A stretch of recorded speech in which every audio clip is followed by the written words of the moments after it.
Tighter regulations were implemented since Bernie Madoff stole millions from hardworking Americans. But there are still holes to fill. Learn how to point out the phony financial experts and stick to the true pros after the break.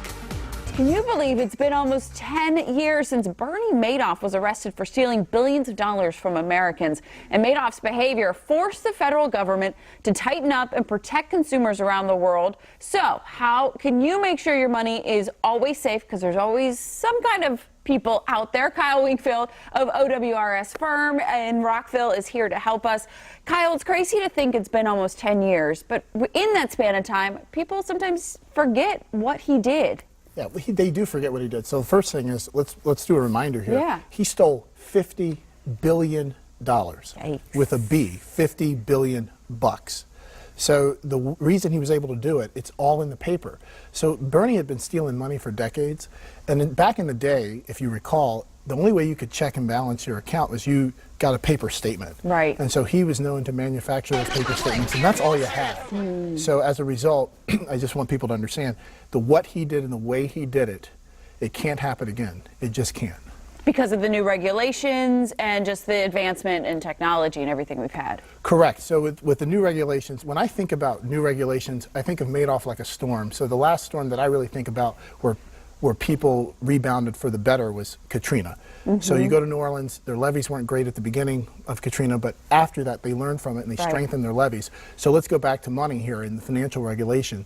The levees being strengthened in the financial industry is one, technology. So everything's online.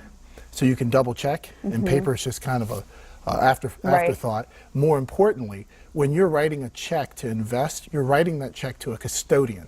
Now, a custodian is a large name organization. An example would be TD Ameritrade, Charles Schwab, Ameriprise. Those organizations are very large custodians. You write the check to them, but the financial advisor has very limited movement of that money. They can only move that money back and forth to optimize the investment for your result. Okay. But they can't take money out of the account, and that's key because that's what Madoff did. Right. He just straight took money out of the account. That's how he stole. So they have access just to streamline and move it, but they have no accessibility to actually take anything, but it's all under the security of the custodian. Correct. So typically that's the case. Okay. So anytime they do anything major, they do have to check with you, and you have to sign off on it, and you have to sign off on it. You just can't call and say yes. You have to sign something and say it's okay to make that move. So that's what I want people to understand.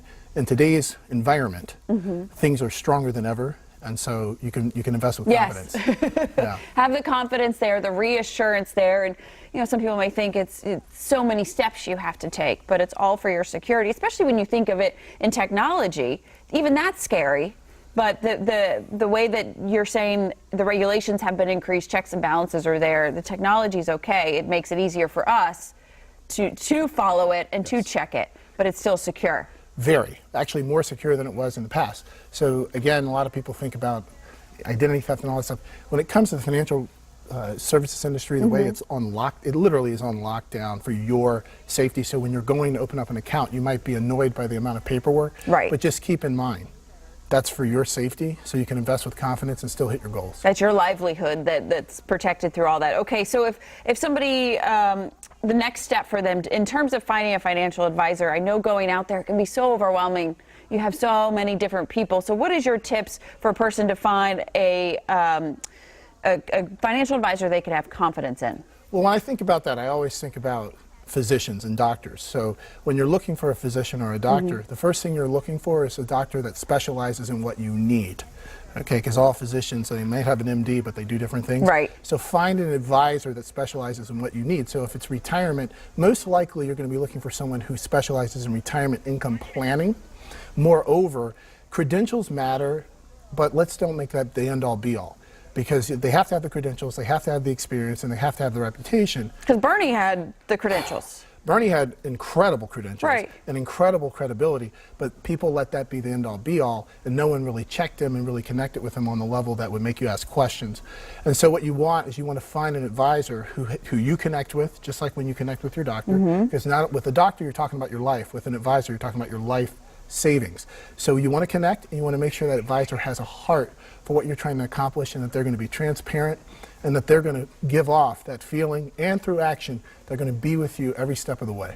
All right, so many questions to ask, but just know to protect yourself and be aware and find somebody that has your best interest at heart. Kyle Winkfield, thank you so very much. If you want more information or to talk to Kyle, you can visit owrsfirm.com or you can call their phone number 240-243-1139. We will be right back.